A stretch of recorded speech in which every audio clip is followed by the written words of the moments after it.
Ja, hallo, grüß euch. Magdalene gegen Lurnfeld leider 1:2 heute. Trotzdem gewählt von den Zusehern Spieler des Tages, unser Tormann Christian Wetzlinger.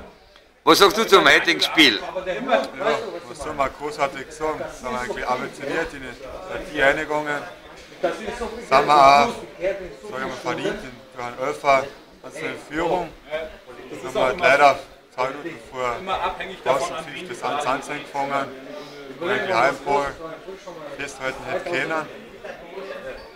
Ja, aber trotzdem 1:1 Pausen, die wirklich das Spiel auch verändert. Haben auch nur wir die Chance gehabt, haben einen kleinen Ausschluss kassiert und dann haben wir weniger wollten, schwer das X zum halten, weil Lurnfeld da eigentlich erwartet schwere Gegner war. Genau, ihr wart Lurnfeld bis jetzt beste Frühjahrsmannschaft, ihr die zweitbeste Frühjahrsmannschaft, die beste Heimmannschaft nach Verlustpunkten, wart auch ihr. Trotzdem habt ihr leider verloren. Also für uns als Zuschauer habt ihr ausgeschaut, das ist einem Konter extrem gefährlich gewesen. Habt ihr das im Spiel auch so empfunden? Oder? Es war so, wie wir die wichtigen zweiten Bälle nicht gewonnen. Also, sei es ein hoher Ball von uns oder von Jahren vorgewesen ins Mittelfeld. Da hat eigentlich Lurnfeld eine 90%ige Quote gehabt bei den zweiten Bällen. Also, den haben die ganzen Abstauber gehabt im Mittelfeld. Das heißt, wir arbeiten mehr am Kampfgeist der Verteidigung, die nachrücken haben muss. Ja, die ganze Mannschaft muss fetzen. Jawohl. So, jetzt mache ich einen kleinen Schwenk zum sportlichen Leiter.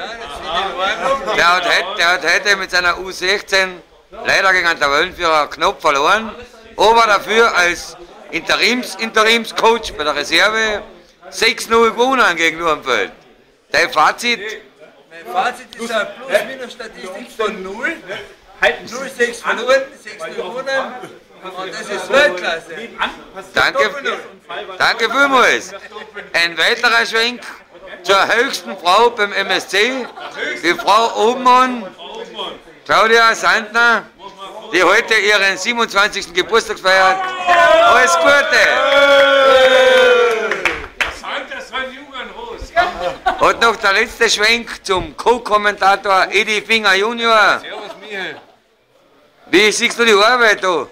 Als Co-Kommentator, als Live-Dickerer, als was ich weiß. Das ist einmal grundsätzlich Oberflächenarbeit. Ich beneide dich um nichts, Mucke, weil wichtig ist, dass der MSC zusammenhält. Das ist das Beste. Gell, Franzi? So schaut's aus. Danke vielmals. Der letzte Schwenk zum Franzi, der redet zwar nichts mit mir, aber im Bild muss er sein. Franzi, ich wünsche dir weiterhin einen schönen Sonntag. Danke, ebenfalls. Wir haben